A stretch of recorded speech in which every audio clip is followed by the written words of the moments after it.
très heureux de cette tribune rassemblée autour de vous pour signer donc, ce programme d'aménagement qui est un programme partenarial, c'est ça le plus important, qui comporte 165 hectares. Donc, je vous le disais en entrée, ce peut être un handicap que d'avoir des friches, ça a été pendant longtemps un handicap, les élus du secteur le savent. Aujourd'hui, ça devient un véritable atout. Pourquoi on arrive déjà à imaginer ce que seront les friches de demain. Et je me félicite vraiment de la rapidité d'exécution de ce que nous avons fait depuis maintenant quelques semaines. Et je salue en particulier le rôle, effectivement, de M. le préfet qui s'est impliqué personnellement sur ce dossier. Et nous avons finalement, au bout du compte, réussi à réunir tout le monde autour de la table. Alors, nous avions agi avant même ce PPA. Il y a eu effectivement une mission de préfiguration qui a abouti à deux conséquences principales. La première, c'est qu'il fallait que l'initiative publique soit prioritaire et que tout ce qui se fera sur ce secteur soit effectivement une décision des élus, et en particulier des maires, en lien avec la communauté d'agglomération. Et puis ensuite, nous nous sommes attachés à ce que ce soit une grande diversité, puisque l'espace est là, il y aura bien sûr des logements, il y aura des zones de développement économique, parce que les zones ici sont remplies dans cette vallée, et il en faut de nouvelles, des équipements publics sans doute.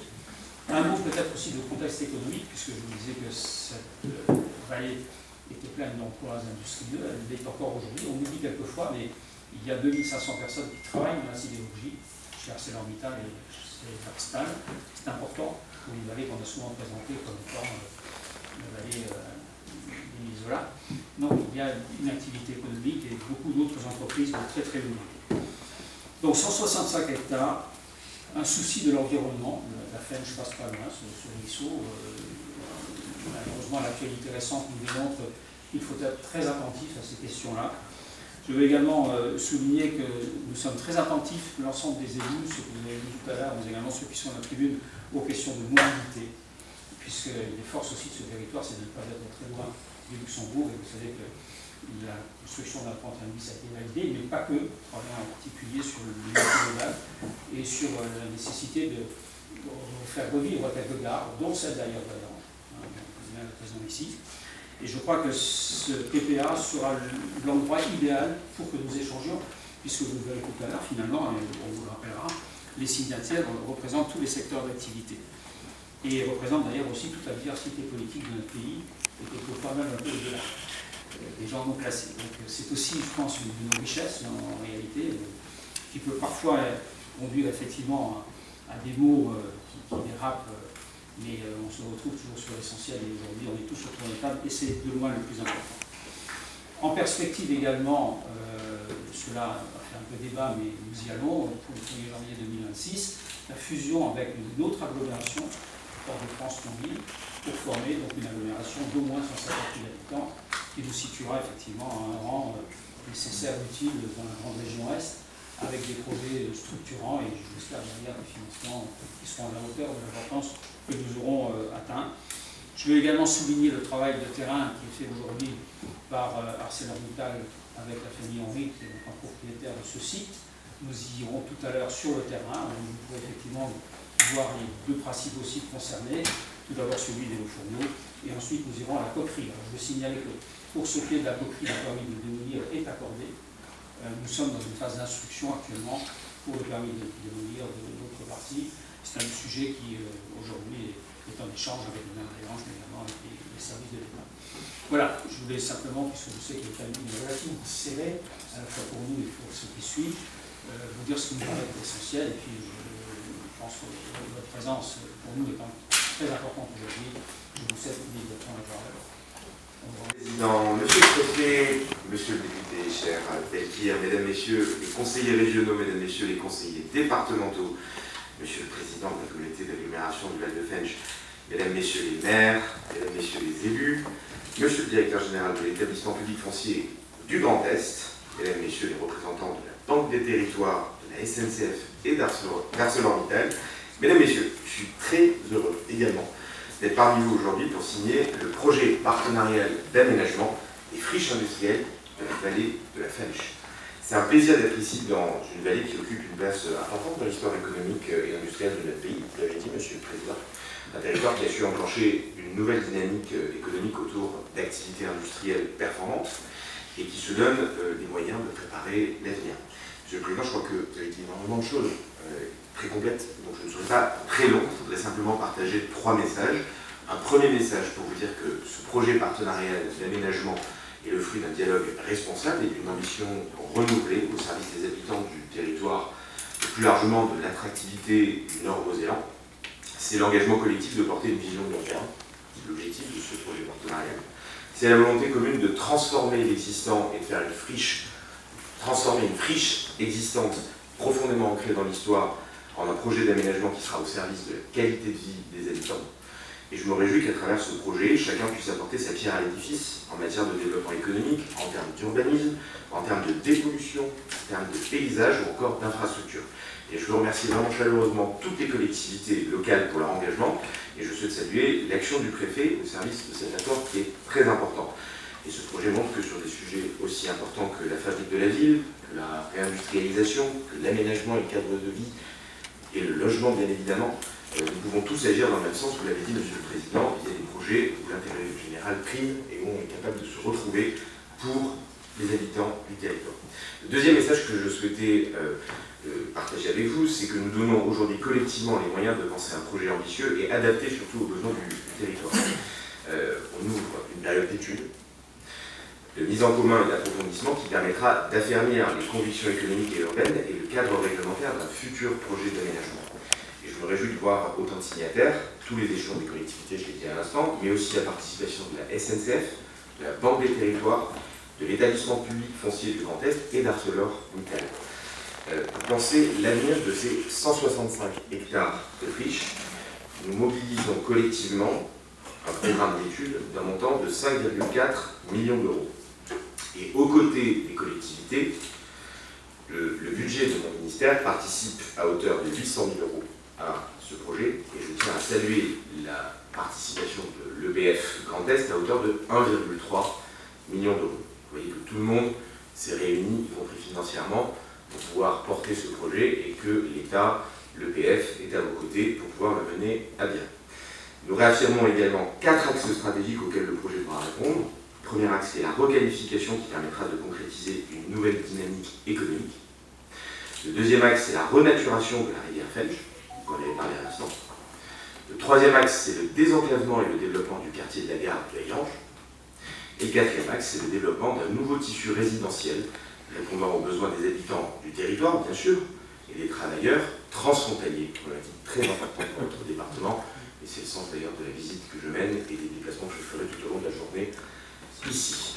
Vous savez, le dernier enjeu que je viens de mentionner, c'est la production de logements. C'est pour moi particulièrement important dans un contexte de dynamique transfrontalière assez important. Je crois que vous avez 120 000 frontaliers tous les jours qui traversent la frontière. Elle est travaillée. Et donc c'est important de développer l'offre de logement.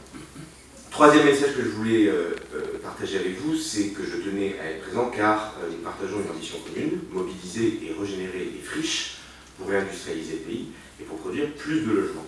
C'est une priorité de mon action en tant que ministre du Logement, mais aussi du gouvernement. Vous savez, nous avons dans notre pays aujourd'hui 170 000 hectares de friches qui sont mobilisables. Et donc c'est un potentiel de construction, d'utilisation de terres artificialisées, qui est très important, et qui permet de préserver en parallèle des terres agricoles, pour éviter d'aller manger et grignoter des terres qui sont essentielles pour notre souveraineté alimentaire, pour nos agriculteurs, pour notre alimentation. Je pense que c'est important de garder cet équilibre-là, et nous avons donc ce foncier disponible avec ces 170 000 hectares, et donc il faut pouvoir l'utiliser. Nous avons un obstacle à surmonter, c'est porter des projets de recyclage, et c'est parfois plus complexe et plus cher que d'aller utiliser des terres où il n'y a pas de dépollution à faire, pas d'études à faire, et pas de travail à faire, et c'est pourquoi l'État et les élus locaux sont là avec les opérateurs pour réussir à mener à bien ces projets parfois complexes et parfois coûteux de réhabilitation des friches. Premièrement, par l'action des établissements publics fonciers sur l'ensemble du territoire, je leur ai demandé, je vous l'ai dit, de porter 1 milliard d'euros le montant de leurs acquisitions foncières cette année, notamment sur les friches. Donc, les établissements publics fonciers, qui sont de très beaux outils publics, vont utiliser le foncier disponible et mettre 1 milliard d'euros pour préparer le futur logement. Le deuxième axe, c'est la mobilisation du fonds vert, et notamment du fonds friche au sein du fonds vert. En 2023, c'est ce qui a permis d'accompagner 720 lauréats pour des subventions totales de 360 millions d'euros.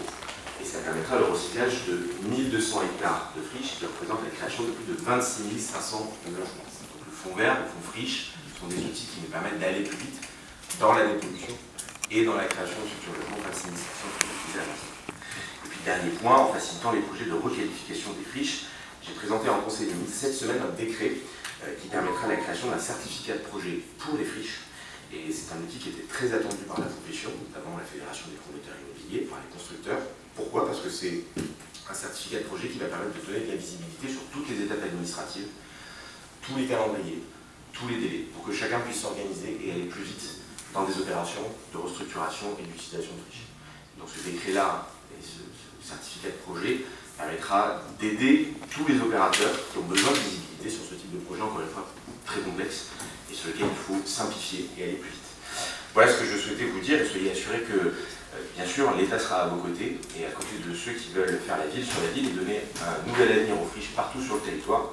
Aujourd'hui, nous nous donnons collectivement les moyens d'y arriver et de répondre aux enjeux du développement économique et aux besoins du logement partout sur le territoire, en imaginant la ville de demain, une ville plus durable, une ville plus résiliente, au service de la qualité de vie des habitants de la vallée de la Fèche.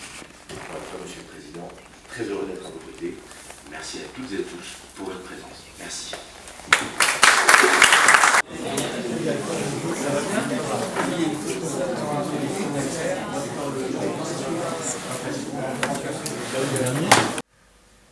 Territoire pour parler du logement. La problématique est importante dans le territoire, avec une pression qui est assez forte, une demande de logement qui est forte, et un besoin de construire plus d'offres de logement dans un territoire qui est soumis notamment à une pression transfrontalière importante. Nous avons aujourd'hui 120 000 travailleurs qui chaque jour traversent la frontière pour pouvoir aller travailler au Luxembourg. Et donc nous avons une pression sur la demande de logement qui est très importante. Donc nous avons besoin de construire plus d'offres, d'avoir plus d'offres pour répondre à cette demande. Puis on a un autre enjeu territorial ici en Moselle, qui est celui des friches industrielles. Nous avons en France 170 000 hectares de friches, de terrains qui sont déjà artificialisés, qui peuvent servir pour de la nouvelle construction, de la nouvelle offre de logement, des projets d'aménagement du territoire, et qui doivent être mobilisés pour éviter de grignoter des terres agricoles dans un objectif de sobriété foncière. Donc essayer de faire coexister cet objectif de création d'offres et en même temps de préservation de nos terres. Et donc je suis ici en Moselle pour 3 placements. Un premier, nous faisons à l'instant, nous venons de signer un projet partenarial d'aménagement avec les élus du territoire qui concerne, dans la vallée de la Fèche, 165 hectares qui vont être mobilisés, 165 hectares de friches, qui vont être mobilisés avec un appui des collectivités locales, de l'État, de l'établissement public foncier local, à hauteur de 5,4 millions d'euros. L'État et le ministère du Logement ont mis 800 000 euros sur ces études, l'établissement public foncier 1,3 million d'euros, et les collectivités mettent le reste pour atteindre 5 millions d'euros, un peu plus de 5 millions d'euros sur ce projet, qui va permettre de réutiliser ces 165 hectares de friches pour pouvoir construire, aménager le territoire et produire plus de logements pour les habitants du territoire. Le deuxième objet de ma visite est celui de territoire engagé pour le logement. C'est un programme que nous avons lancé aux côtés du Premier ministre Gabriel Attal, qui vise à sélectionner 22 territoires en France. Il se trouve qu'en Moselle, il y en a un. Moselle fait partie des 22 territoires engagés pour le logement, avec un objectif de création de 30 000 logements dans les 3 ans qui viennent. Et donc dans le territoire engagé pour le logement que je visiterai tout à l'heure, le projet concerne 1800 logements nouveaux qui vont arriver sur le territoire. 500 seront mis en production dès cette année. Et donc ces nouveaux logements vont permettre de répondre aux besoins des habitants. Là encore, l'État est au rendez-vous puisqu'il mettra sur ce projet-là plus de 3 millions d'euros, notamment sur la rénovation des réseaux d'eau potable et sur la baisse du prix du foncier, pour permettre à ces projets-là d'être équilibrés financièrement. Et l'État mettra des mesures d'accélération aux côtés de l'État, du préfet, pour pouvoir aller plus vite pour créer de l'offre sur ce territoire engagé pour le logement, là encore pour répondre aux besoins des habitants du territoire. Et puis, dernier projet, ce sera un projet d'écoquartier que je visiterai à Montigny-les-Messes, qui est sur une ancienne friche d'ailleurs de l'armée. Et c'est un écoquartier qui permettra de construire 730 logements avec une vraie mixité sociale. Des jeunes, des seniors, de l'habitat social, de l'accession libre, parce qu'il faut de l'offre pour tous les Français. Et donc l'objectif, l'éco-quartier que je visiterai tout à l'heure, illustre la volonté que nous avons tous collectivement, élus locaux, État, acteurs privés, opérateurs du logement, de créer plus d'offres de logement pour encore une fois répondre aux besoins importants des habitants du territoire. Voilà l'objectif de la visite de ce jour, les 3 séquences qui sont planifiées pour répondre encore une fois aux besoins des habitants. Je suis à votre disposition pour répondre à vos questions. Là, on est sur une partie du bâtiment plus récente. D'accord. Ça peut rajouter quand ils vont aussi augmenter la capacité avec cette fournie. D'accord.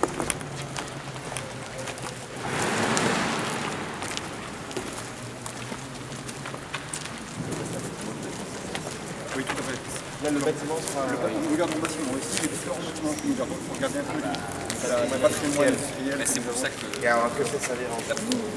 Sur le site, on a fait un là, on est sur le site de Pâturage. Ça, c'est Pâturage. Alors moi je ne l'ai pas vu, parce que je pensais l'avoir vu. Donc ça serait plutôt une destination culturelle, sur le site, c'est ce qu'on a commerciale. fait. Après, ça peut pas. Ah bah alors c'est On a mis le centre de parce recherche que je l'ai fait. publique. Là-haut, il faut qu'on en décide. Et le bâti est en bon état pour être conservé, être utilisé d'ici. Tout à fait. Oui, alors j'imagine un peu d'isolation. Il y a un peu de travaux à faire. Il y a un peu de travaux à faire. Énorme. Il y a certains bâtiments. D'accord. C'est quoi le site? Alors, c'est la coquerie. La direction des zones culturelles qui a classé certains bâtiments. Et là par contre, vous envoyez des mesures, je ne sais pas encore. Si.